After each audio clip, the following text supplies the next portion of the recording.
to Happy Talks with Dr. Alice and Donovan. Dr. Alice Fong is a holistic naturopathic doctor and founder of Amour de Soi Wellness, and Donovon Jenson is a software engineer and founder of HowToHappy.com. Together, they're out to cause more happiness in the world. Hi, everyone. Welcome to Happy Talks. Great. So today we are doing a book review on an amazing book I read recently called Crucial Conversations. And Donovan has read it quite a while ago, but I'm relatively new to it, although some of the concepts I've heard before, but I really like how they kind of break it down with a lot of different tools. So Donovan, what do you remember from the book, or what would you like to touch on to begin with? Yeah, I mean, it has been quite a few years, so I'll be a little bit rusty. I might actually have you go first, and then I'll jump in and see what pieces I can remember, because I may just end up talking about general conversation and negotiation things that may or may not be in the book, because I can't remember where I got them. So I'll let you lead. Yeah, so I really enjoyed the book. I did the audio book version, which is really only, 6.5 hours, I think. And why I thought it was important, actually, I did it with my partner. I kind of had been nudging him to do it for months now, but it was kind of the result of a crucial conversation. And basically the background of the crucial conversation is that, most day-to-day conversations are fine and they're not necessarily crucial. There's no moment of something critical could happen. It could go really where emotions are heightened, and then you don't necessarily say the thing that you probably should be saying in those high-end emotional states, or things like, maybe saying a comment or something critical of your boss. That's kind of a crucial conversation, because that could go poorly and result in, retaliation or something negative to you, making it a crucial conversation. Or another example from the book that they use was when nurses notice maybe like the physicians or doctors making a mistake, they're kind of not necessarily inclined to point that mistake out, which is dangerous and could be literally deadly, because, they were afraid to confront the doctor to point out the mistake, because they could, have negative repercussions because of that.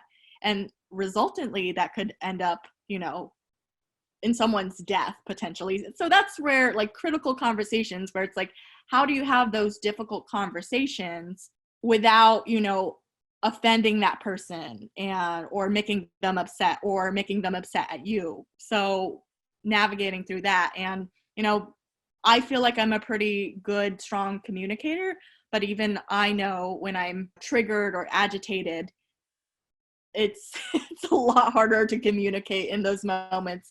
So it's not a matter of like having the skills, but it's just like, how do you do it when you're like really emotional and triggered, or you feel like you're getting attacked? How do you handle that? So any thoughts?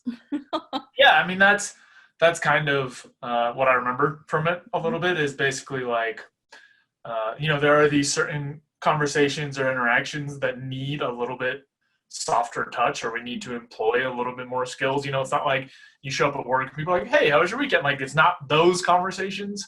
It's the ones like, oh man, like I really want to, like a raise or something, right? And like these conversations that generally make people pretty nervous. Mm-hmm. And from what I remember, and I could be mixing resources at this point, but there's just like steps in there, a couple different like, little systems or whatever to approach these types of conversations, Mm-hmm. different tools that you can use.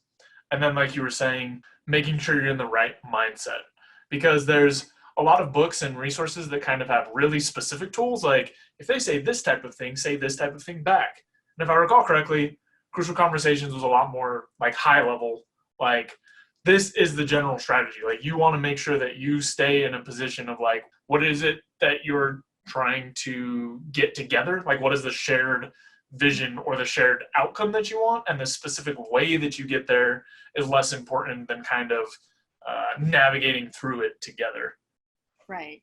Yeah, no, that is a really big point in the book is about, instead of focusing on, because a lot of times in these difficult conversations, we're very positional. We're like, my opinion is correct. And it's like, how can you even like think of something otherwise? And this is where me and my partner get into conflict sometimes, because we're very like self-righteous in our position, and like my position is the right one, obviously. And one of the tools that they suggest is like, think about like, what is it that I really want? Do I really want to be in a conflict right now? Not usually. Is this really that important to me? And then also, what do I want for the other person, the other party? And then if that's not sufficient, also coming to like that mutual goal, like what do I want for us? And that's where you can create together instead of win-win or win-lose, which is how most people are thinking about it. It's like, how do we both win in the situation? Yeah, one of the big things, and I don't remember if it's from this book, it might be, but one of the big things that shifted my mindset was realizing that there's almost always some other third path that's better. Mm-hmm. Like almost all the time, at least for me, when I get into a conversation or a negotiation that gets kind of like heated, it's because like you're saying, we just sit in these positions when there's really a way better place if we just sidestepped a little bit. So I think this isn't like a super crucial one, but something that comes to mind is like negotiating for a new job.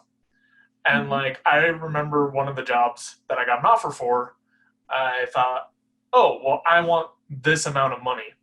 And the reply was, we can't give you that amount. And so at first I was like, oh, this sucks. Like, I'm out. Like, okay, yeah, no deal.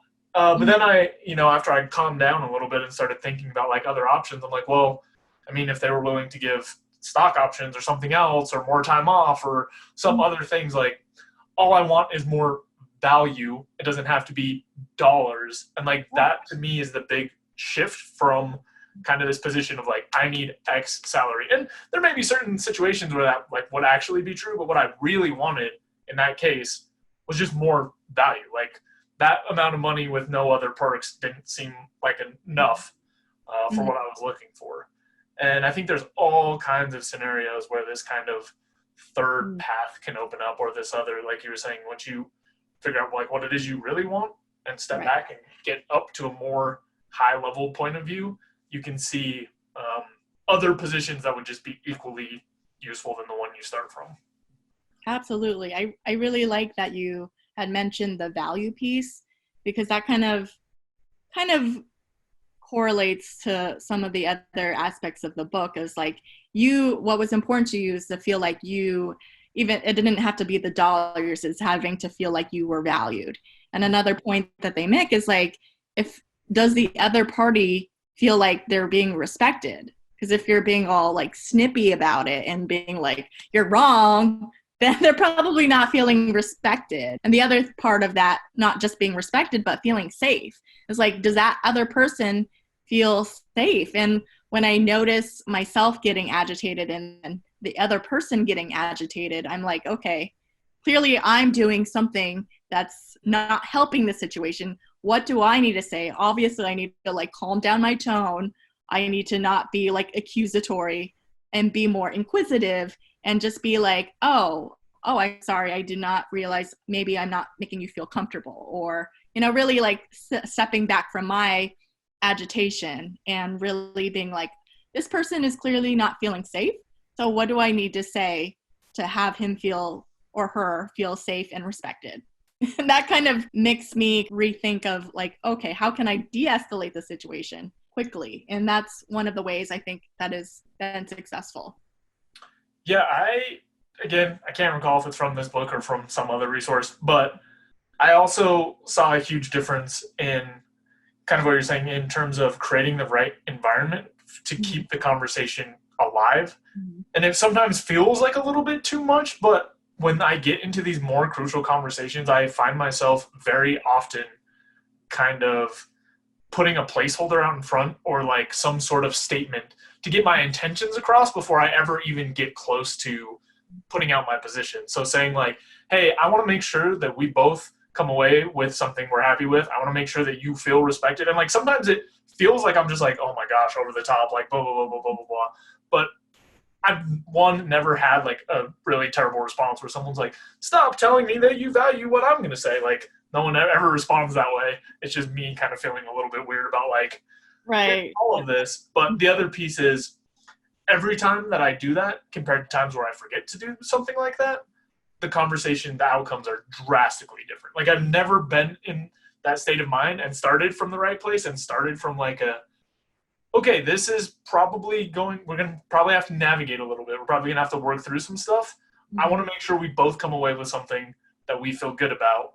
Here's where I'm starting from, but I'm here to listen to what you also have to say.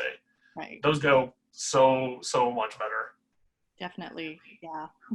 Yeah. It makes a big difference if you kind of create the context of the conversation offhand. Oh, and that just kind of reminded me of another point that the book had mentioned of not just like allowing the person to feel safe and respected, but to actually view them as like, even though you may think their ideas or whatever, or their reasoning is illogical or doesn't make sense, but actually come from a place of like, if this was a reasonable, logical, intelligent person, you know, and I treated them that way instead of like this crazy maniac, how would that shift the conversation in a way?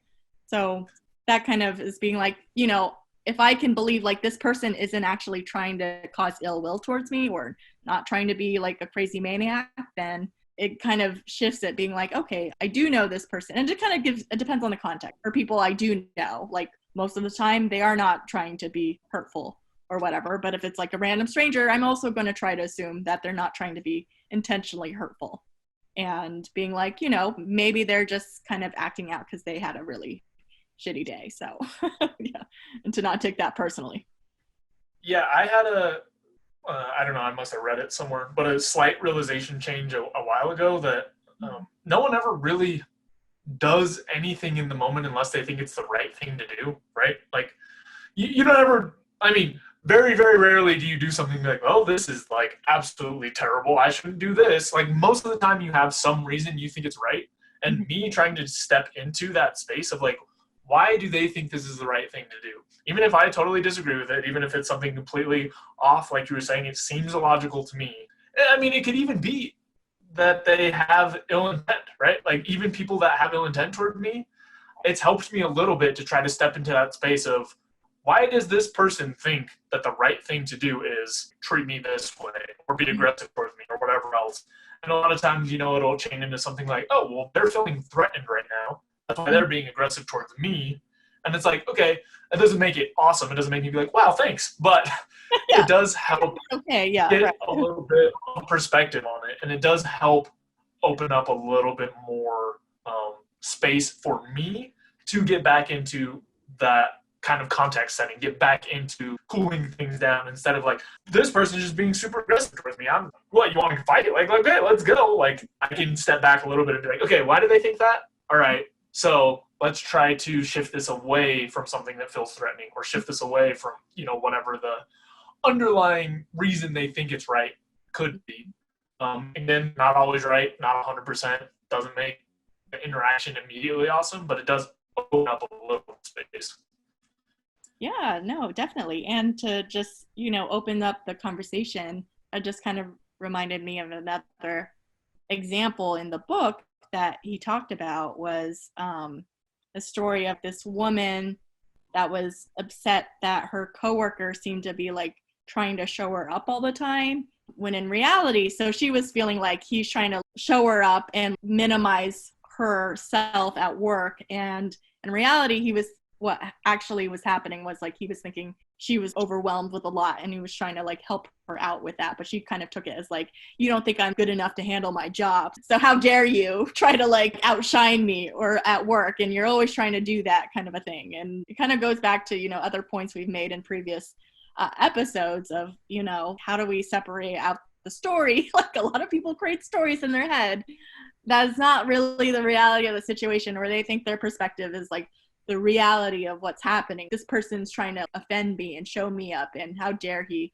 when in reality they might just be trying to be helpful. Who knows? Yeah. So Yeah, it really goes back to creating assumptions like we've talked about before. And like those stories that we craft, the first thing that we make, Mhm. when we don't have a lot of information and we can fill in the blanks however we want, Mhm. that can shape so many interactions. Like we can fill in the blanks on one thing and then carry that frame with us. Like you were saying, she could see that person trying to help multiple times in the future, all under the same frame. And then all of a sudden it's building this bigger story, this narrative of like, Right. no, it's been like 6 months and this just keeps happening and this is ridiculous and I hate this guy. Yeah. And this guy's like, why is she being so hostile toward me? And then obviously it just like escalates, because now it's something that started out of something small, just out of assumptions, could turn up into a bigger thing. And it could be like, just imagine you never actually getting to the source of the reality of the situation and just having that tense, hostile coworker environment for years. People could like let this go on for decades maybe. Over like one tiny assumption from the start, and it just expanded beyond reason. Yeah.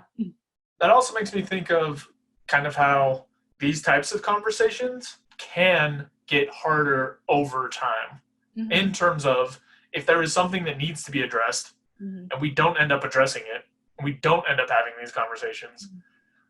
Like we were saying with as like the story building, the actual problem can also build. Like I was just thinking with that example, it could easily turn into a scenario where it starts with one person trying to help another, feeling like they're being shown up.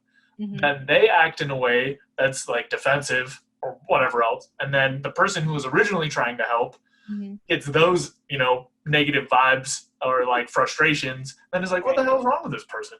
And then they start acting in a way that's, negative or demeaning or whatever towards them. And like, then you have something that started and could have been, a quick, easy conversation of like, hey, I feel like, like I don't want to offend you, or like, I don't know what you're trying to do, but I feel like you're overstepping your bounds and like really trying to show me up all the time. I don't know if that's the case, or, there's a more tactful way to say that. But that's a great way. Like doing that super early would resolve all of the, possible buildup. And I think that's true across a number of different realms. Oh, absolutely. Yeah. I'm just kind of thinking of, are there any other scenarios that you can think of where it might be a crucial conversations, whether it's like employee and an employer, or relationship, or it's like other situation that you think would be important to kind of touch on? Yeah, this isn't a super important scenario to touch on, but it is a story Sure, that I thought of to highlight that it's important to make the person that you're negotiating or speaking with feel valued.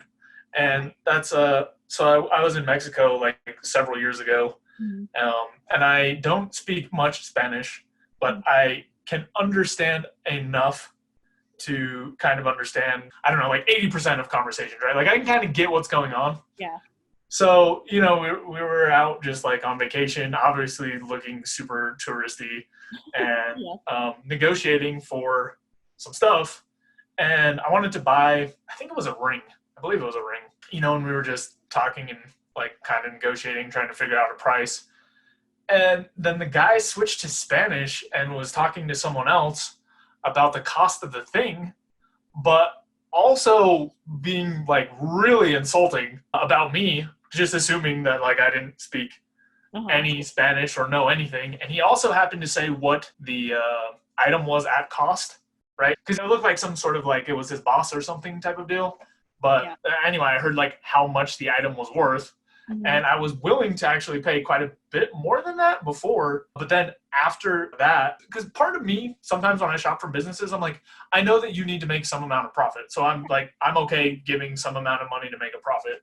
Yeah. But then like after hearing all of that stuff, I basically was like, okay, cool. So I will pay you like 1 cent. I mean, not really, but basically like 1 cent more than this is worth. Final offer. You can sell it to me or not sell it to me. There's nothing you can say to change my mind. Right. And like, it all just goes back to like, had the conversation been different, had I felt valued, had I not known what was being said, and had I not heard like very rude things being said to me, I would have had no problem paying a lot more. Right. Cause like, as far as positions go, like I was okay giving up a position to like, oh, cool, here's an extra, I don't know, $20, like whatever you need to make a good profit. Mm-hmm. But after I didn't feel valued, I was just like, all right, I'm just going to go to the very lowest possible thing that I can. Any amount of, like, I don't want you to get any value out of this. Mm-hmm. I would like to just make this as terrible as possible for you.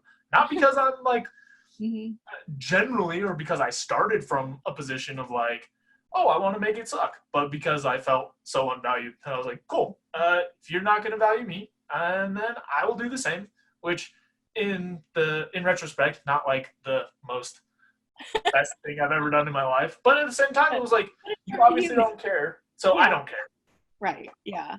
And I think that's really illustrates how a lot of people end up with these types of interactions. If you don't feel valued, then you're not going to act respectful and treat the other person of value back. And it's like, if you want to feel a value, then you have to also give it too. And if it wasn't like reciprocated, then it makes sense. Yeah. And I feel like that's how many negotiations break down, is there is no remembrance of the shared goal, right? Because like we had a shared purpose of like exchanging an item. Yeah. Like he wanted to sell it to get some money. I was happy to pay for it to trade. Yeah. But it quickly moved away from that and into this like, oh, no respect? Cool, no respect. And I think it's really easy if you're not aware of any of these tools, or like this is stuff you never think about, to drop really quickly out of this like, here's what we're trying to do, to like this honor type of thing of like, I'm going to get this because this is the best thing for me, and I want it just to say that I was able to get it over you. Right. Yeah. And subsequently, it's like neither of you really kind of walked away with winning. Like you didn't get the sale and you didn't get the ring. And it's just like, had he been more respectful, or just not like talk behind your back, but technically in front of you, now I realize it, then you probably willing to pay like double what the actual cost could have been. And it does make a difference. And it's like, you know, when I think about, I just thought of like the other situation, another story from the book that they used of like the two daughters. They're like at Disneyland or some theme park, and the daughters get back to the hotel room and they're like fighting to go use the bathroom. And the dad's like, well, you got to work it out yourself. Like, I'm not going to resolve this for you. You got to work it out yourself. So they're like in the bathroom arguing for like 15, 20 minutes of who gets to use it first. And then eventually there's a flush, and then eventually there's another flush, and then they walk out. And the dad's like, you know, you could have like both peed in the amount of time that it took you to like work out who would pee first, kind of a thing. And it was just like, you know, if we both thought about like the goal is that we get to pee instead of like being in an argument for like 20 minutes about who gets to go first, then really you have to kind of step back and really see what do I really want? And for both those girls, they wanted to pee. And it's just like, but at the same time, they were stuck in like, I deserve to pee first because you always get to pee first and you always get like things your way. And that's not fair. And like all of that situation. Well, I do think that touches on another point that has been important for me at least, which is a lot of times these negotiations are like trying to figure things out. Don't need to hinge on what feels fair. Like a lot of times this idea has come into my mind in the past of like, oh, like this outcome is fine and that outcome is fine, but doesn't feel fair, so I don't want it. And it's just like, I don't know, historically I've like clung to this idea of fairness when it didn't actually serve my interest. I don't know how common that is, but I have seen, you know, like kids argue like in the same way about something for a very long time about like, it's not fair. And it's like, okay, it doesn't like, fairness is a fine value, but not every situation is going to result in something that's fair. That's just the way that things work. So I don't know if it's tripped anyone else up as much as it has me, but I have definitely clung to the idea of fairness and tried to get something that was not a viable solution, like something that the other person would never agree to just because I thought it was fair. Yeah, no, I agree. Like I've I've had those moments, and I see, like, I have a almost 5-year-old niece and a 3-year-old nephew, and they're at the perfect age of, like, if he has it, I need it too. It's not fair. He has a bigger portion. It's just like that. It's like, I see it all the time, and it's like, it has to be, you have to give them the exact same amount, not like a little crumb more. It's just like, it's not fair otherwise, and they will like drag it out. And I was just trying to think of how that relates to my own adult life. And a scenario that I think of is in my relationship. I feel like I'm generally the cleaner one, and I'm always like cleaning up after things. It's like, if we're at his house, then I'm doing dishes and cleaning up and trying to keep the space cleaner. But then when I'm at my house, I'm still doing that like for us. And it's just like, that doesn't seem fair. Like, I am always the one like cleaning up more of the time compared to him. But, you know, not from Crucial Conversations book, but actually a different book, Loving What Is, which is a really amazing book. That kind of helped me kind of get over it. It's like, if the mess bothers me and it doesn't bother him, then it's just like, instead of suffering over how he doesn't pick up and clean up after himself as much or as quickly as I do, or I could just like clean it up myself. It doesn't take that long, and then I don't have to be stressed out or upset about it. And so I usually choose that, and just being like, you know, he is who he is, and, you know, I can't necessarily get him to clean up more frequently, or he likes to leave dishes in the sink longer than I do. So it's just kind of accepting what is, and knowing that, you know, maybe it isn't fair who cleans up more, but it's like, my value of cleanliness is more than his. So I just realized, you know, it matters more to me. It doesn't matter as much to him. So I need to be like, what do I really want is a clean space, and I'm capable of cleaning up the space. So it doesn't seem fair, but I'll do it because it matters more to me. Yeah. Yeah. And I think based on what, like in your example, the thing that I've seen in the past that would be like the absolute wrong path that happens all the time is like, you feel that way and then come at it like, okay, now you have to clean the place. Like, I've been doing it, now you have to do it. And like that, just because it's fair. And like, there is another path. I mean, obviously what you've laid out is a path that's working. There's also another path of like, okay, I feel like, you know, I'm doing a lot of cleaning. I would like some help in some of the cleaning. Is there a way? Is there something that we can work out? Is there something that you're open to? Is this, you know, like there's another path that is like this collaborative, like, is there somewhere we can come to the middle on this? Or like you were saying, there's this other path of like, I can just kind of change my expectations and do things a little bit differently. But the path that like really doesn't work, that I see a lot, is this forceful, like, this is what's fair. It's your turn to do all the shit. Like, I'm done. I already did it. I just did the dishes. I just took out the trash. It's your turn. And then it's just like, oh, I'll just let it pile up because it's his turn. And then it's annoying me because he won't. And then, yeah. So that is another good point of just being also communicating. Like, I see things and I will just do it without being asked. He needs to be asked. Like, it's not that he won't do it. It's like, I have to like tell him to do it. And then I have to realize maybe it might take a day or two for him to do it. And I have to be okay with him doing that. But he will like usually do it if I request it. But it's just like him not being so mindful of things that I would like notice. Like, oh yeah, the trash is overflowing. When I notice that, I take it out instead of like waiting for someone else to take it out. It just doesn't magically disappear. Like, it's just, yeah. So there's that. Yeah, and I think that's really the way to go. It's just like figure out some other path. Like just coming with that like ultimatum. Just, you know, it goes back to like the positioning argument stuff of like, now in this position you have to start doing this stuff, and it just doesn't really work ever. And even if it does, even if the outcome works, the relationship suffers. Like you feel some effects from that. So it's not really something that you want to use very often, especially for relationships you actually care about. Yeah, right. Yeah. So I kind of I gotta give up a lot of like the fairness of, and he does like contribute to the relationship in other ways. And yes, we have different levels of cleanliness, and it is kind of, I've started also to kind of loosen up on my standards of being like, before I'm like, no dishes in the sink ever. Just like put it in. Why is it that hard to freaking put it in the dishwasher? And he has this whole thing of like, sometimes they need to soak.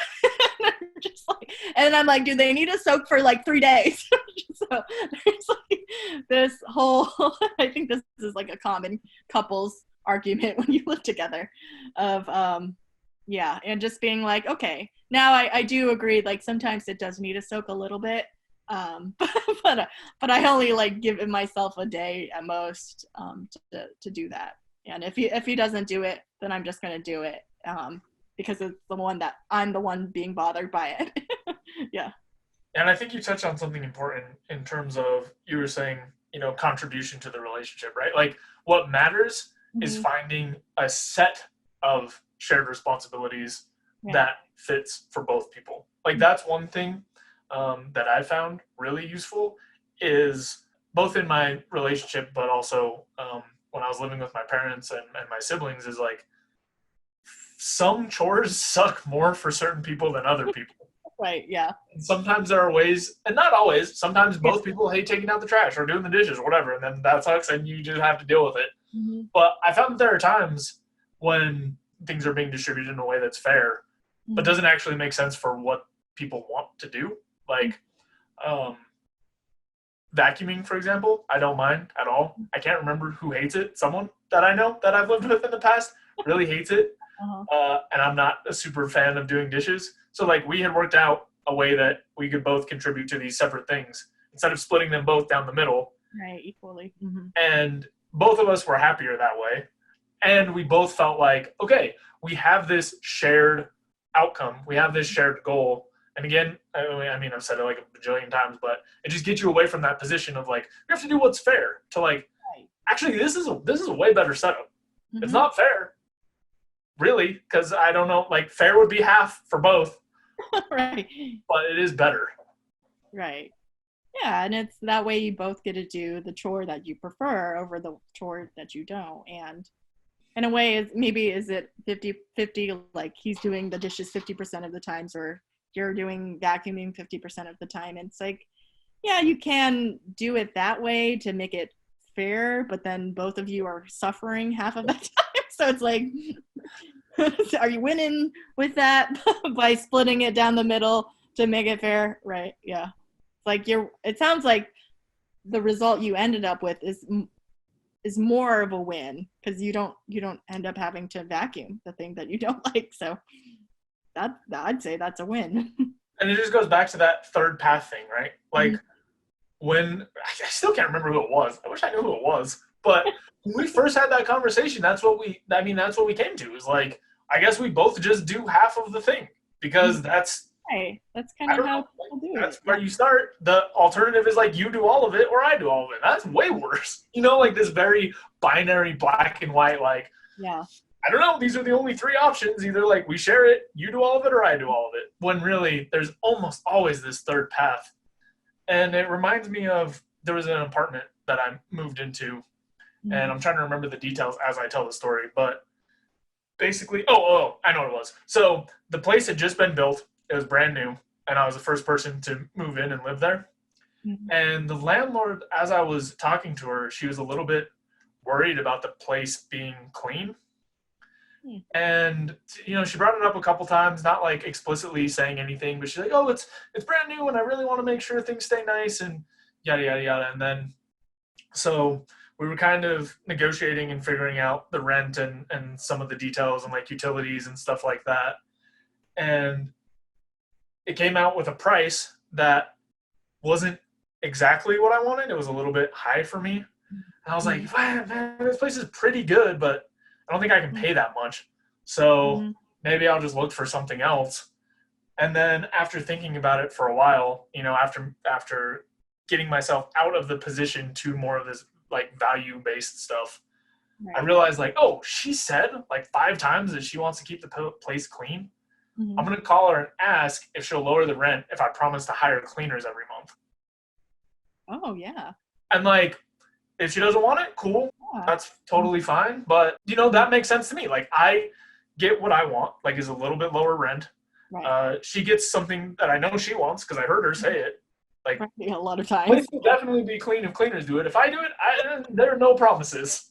I'll do my best, which is not very good. But that worked out, you know? Like, I was able to have that conversation with her. Now she knows that I value her place, what she cares about, right? Like, that was not part of our conversation as far as actually negotiating and figuring out the place. That was just offhand in some other conversation. So she knows that I care about her outcomes. Right. And then I was able to find a place that was better for both of us. So I think that's one of like the main examples of the time that I explicitly sat down and was like, okay, hold on. What is the third path here? Like, what can I figure out? Because this place is really awesome. It's just a little more than I want to pay. Yeah, no, that's a really good example of, you know, looking for that third path. And actually that's a great idea in itself for couples that are fighting about who's cleaning more and the fairness of that. You could just hire a third party to handle it for you, and then nobody has to do the thing they don't want. It's like, I don't think either of us likes cleaning the bathroom. So just like make someone else do it if it really is an issue, instead of like really have it be an ongoing, because I could see that being an issue for couples for years and years, and could be even like a breaking point of relationships over like who did what and who didn't do what. And it's just like, you could just hire someone. I mean, yeah, it's money, but if it saves your marriage, might be worth it. Yeah. And that's how it always is. There's always more options. Like, I feel like it's so easy and common and natural to just be like, it's this or this, and I'm stuck. Like, this has these pros and cons. This has these pros and cons. Like, what am I going to pick? Right. But there's always, like, you know, it's not like me or you do it, or we split it 50-50, or each of us takes one. Like you said, like, or we just get someone else to do it. Okay, it costs money. And then, like, how do we value money? How much money do we need? Where does money fit in? You know what I mean? And you can just keep these variables just keep getting mixed in, and like, you can always find something better. Not always, but almost always find something better than what you start with.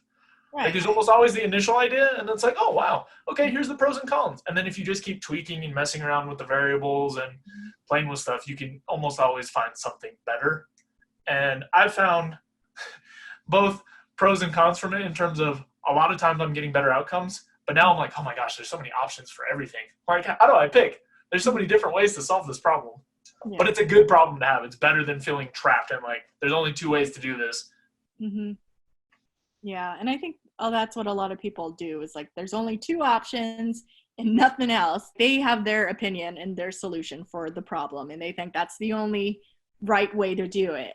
And then they're not conversing with that other person because they're like, well, my position or my way is obviously the right way. So it's just like, there's no other solution. But if you actually engage in the conversation with the person you're having whatever conflict about or trying to come to a resolve, then, you know, together you can create endless possibilities, endless solutions, and just like brainstorm.